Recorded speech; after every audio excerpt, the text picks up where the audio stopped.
Hello दोस्तों इस video की रिक्वेस्ट मेरे पास काफ़ी टाइम से आ रही थी। काफ़ी टाइम से मेरे पास लोगों की रिक्वेस्ट आ रही थी कि इन दो म्यूचुअल फंड का कंपैरिजन करके मैं आपको दिखाऊं। तो दोस्तों आज हम बात करने वाले हैं Parag Parikh flexi cap fund के साथ Mirae asset emerging blue chip fund की। तो दोस्तों वैसे तो ये दोनों ही फंड्स अलग अलग कैटेगरी के हैं। एक फंड फ्लेक्सी कैप कैटेगरी का और एक fund large and mid cap category का है, लेकिन ये दोनों ही फंड्स अपनी रिस्पेक्टिव कैटेगरीज में काफ़ी अच्छा परफॉर्म कर रहे हैं। तो इस वीडियो में हम डिटेल में देखेंगे इन दोनों ही फंड्स की क्या सेक्टर एलोकेशन है, क्या कंपनी एलोकेशन है, क्या इन दोनों की इन्वेस्टमेंट स्ट्रेटेजी रहती है, और एंड में हम देखेंगे कि इन दोनों ही फंड्स ने कैसी रिटर्न दी है। तो आइए दोस्तों देख लेते हैं ये वीडियो। तो दोस्तों सबसे पहले अगर हम पराग पारिक फ्लेक्सी कैप फंड की यहाँ पर बात करते हैं तो ये एक फ्लेक्सी कैप फंड है, यानी कि इस फंड के पास पूरी फ्लेक्सिबिलिटी है कि ये किसी भी मार्केट कैप की कंपनी में कितना भी पैसा यहाँ पर लगा सकता है। वहीं अगर हम Mirae asset emerging blue chip की बात करें तो ये एक large and mid cap fund है और ये जो अपना मेजर पैसा लगाता है ये टॉप 250 कंपनीज में लगाता है। वहीं अगर दोस्तों हम यहाँ पर बात करें इनकी लॉन्च डेट की तो Parag Parikh flexi cap fund मई 2013 में लॉन्च हुआ था। वहीं Mirae asset emerging blue chip fund जनवरी 2013 में लॉन्च हुआ था, यानी कि आसपास की ही लॉन्च आप यहाँ पर मान सकते हैं अगर हम डायरेक्ट प्लान की बात करें। वहीं दोस्तों यहाँ पर अगर हम बात करें इनके एसेट अंडर मैनेजमेंट की तो Parag Parikh flexi cap fund 10,000 crore के आसपास का एसेट साइज हैंडल कर रहा है। वहीं मिराई एसेट यहाँ पर 18,000 करोड़ के आसपास का एसेट अंडर मैनेजमेंट हैंडल कर रहा है। लेकिन मुझे आगे आने वाले टाइम में ऐसा लगता है कि धीरे धीरे Parag Parikh flexi cap fund Mirae asset वाली जो ये फंड है इसके एसेट अंडर मैनेजमेंट को क्रॉस कर जाएगा, क्योंकि ये बहुत तेजी से आगे बढ़ रहा है एसेट अंडर मैनेजमेंट में। वहीं जो मिराई एसेट है उसने एक रिस्ट्रिक्शन लगा रखी है कि ये लमसम इन्वेस्टमेंट नहीं लेता है, और साथ में अगर आपको एसआईपी भी करानी है तो सिर्फ 2500 की आप एसआईपी करा सकते हैं मिराई एसेट इमर्जिंग में। वहीं दोस्तों अगर हम इनकी मार्केट कैप वाइज यहाँ पर एलोकेशन पे बात करें तो सबसे पहले अगर हम पराग पारिक की एलोकेशन देखें तो इसने लार्ज कैप कंपनीज में 58% पैसा, मिड कैप कंपनीज में 30% और स्मॉल कैप कंपनीज में 5% के आसपास पैसा लगाया हुआ है। वहीं मिराई एसेट ने लार्ज कैप कंपनीज में 57%, मिड कैप कंपनीज में 39% और स्मॉल कैप कंपनीज में 3% के आसपास पैसा लगाया हुआ है। तो दोस्तों हालांकि ये दोनों फंड्स अलग अलग कैटेगरी के फंड है, लेकिन अगर आप यहाँ पर मार्केट कैप एलोकेशन देखते हैं तो लगभग लार्ज कैप कंपनीज में इन्होंने सेम पैसा लगाया हुआ है और मिड कैप में मिराई एसेट ने ज्यादा पैसा लगाया हुआ है। लेकिन मेजर डिफरेंस यहाँ पर ये आ जाता है कि जो पराग पारिक है वो फॉरेन इक्विटी में भी 25-26% अपना पैसा इन्वेस्ट करता है। वहीं दोस्तों अगर हम यहाँ पर इनकी एक्सपेंस रेशियो पे बात करते हैं तो पराग पारिक की एक्सपेंस रेशियो 0.89% है और मिराई एसेट की 0.68%। तो यहाँ पर पराग पारिक की जो एक्सपेंस रेशियो है स्लाइटली हायर साइड पे आपको दिख रही है, लेकिन दोनों ही फंड्स की एक्सपेंस रेशियो काफी रीजनेबल यहाँ पर मुझे दिख रही है। वहीं दोस्तों अगर अब हम यहाँ पर इन दोनों फंड्स की रिस्क रेशियोज पे बात करें तो सबसे पहले अगर हम पराग पारिक की रिस्क रेशियोज यहाँ पर देखते हैं तो इसका स्टैंडर्ड डेविएशन चल रहा है 14.76, शार्प रेशियो इसका 1.18 चल रहा है और टर्नओवर रेशियो इसका सिर्फ 7% है। वहीं मिराई एसेट इमर्जिंग की अगर हम बात करते हैं तो स्टैंडर्ड डेविएशन इसका 20.77 है, शार्प रेशियो 0.92 और टर्नओवर रेशियो 82%। तो दोस्तों स्टैंडर्ड डेविएशन किसी भी फंड का हमें ये बताता है कि वो कितना वॉलेटाइल है रिटर्न देने के मामले में, और ये जितना कम होता है उतनी ही ज्यादा एक फंड की कंसिस्टेंसी दिखाता है।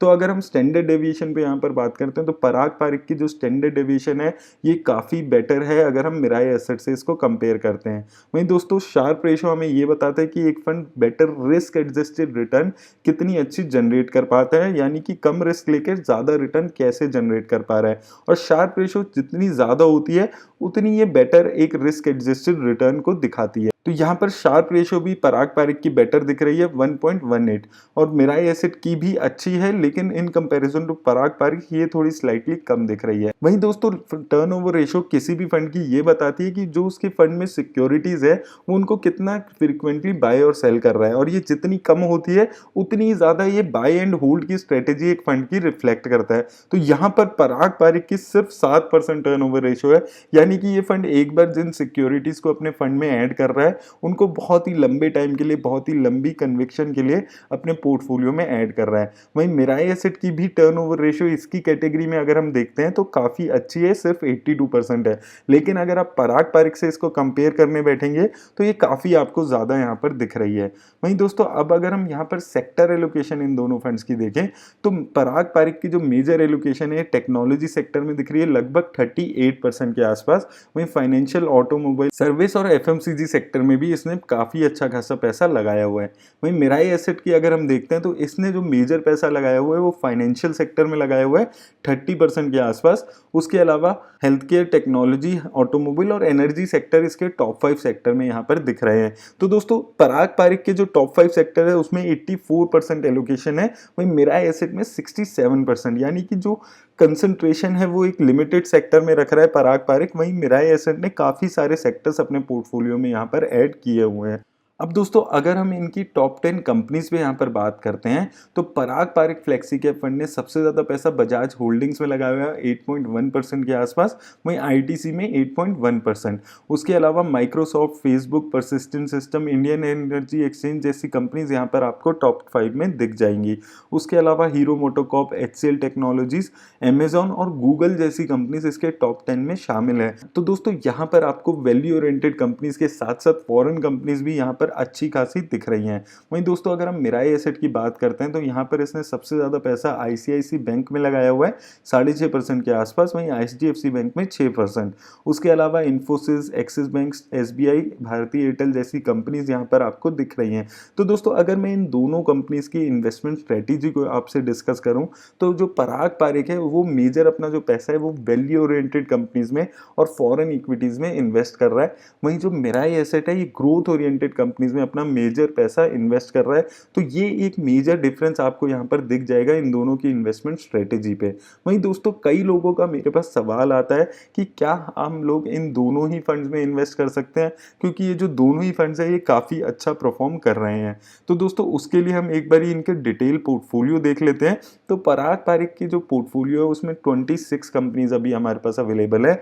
वहीं मिराई एसेट इमर्जिंग ने 59 कंपनीज अपने पोर्टफोलियो में ऐड की हुई है और इन दोनों के जो पोर्टफोलियो है उसमें सिर्फ 11 कंपनीज ही हमें कॉमन दिख रही हैं।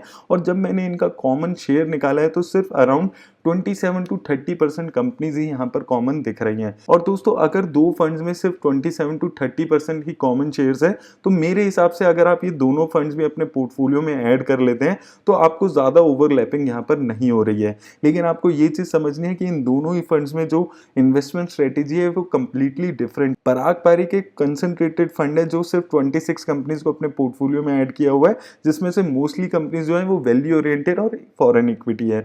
वहीं Mirae asset majorly growth oriented companies में इन्वेस्ट कर रहा है और इसने 60 कंपनीज के आसपास अपने पोर्टफोलियो में ऐड किया हुआ है। वहीं अब दोस्तों अगर हम यहाँ पर इनकी रिटर्न पे बात करते हैं तो अगर आपने 10,000 रुपये से इन्वेस्टमेंट की होती तो 5 सालों में इन दोनों ही फंड्स ने लगभग एक जैसी ही आपको रिटर्न दिया। पराग पारिक ने 5 सालों में आपका 10,000 रुपये 26,000 रुपये के आसपास बना दिए हैं। वहीं मिराई एसेट ने वही पैसा आपका 27,000 रुपये बना दिया है। लेकिन दोस्तों इन फंड्स की परफॉर्मेंस पे जो मेजर डिफरेंस आ जाता है वो आ जाता है इनकी सिंस इंसेप्शन परफॉर्मेंस पे। यहाँ पर मिराई एसेट ने लगभग 25% के हिसाब से आपके 10,000 रुपये 67,000 बना दिए हैं। वहीं पराग पारिक ने वही पैसा आपका 45,000 बनाया है।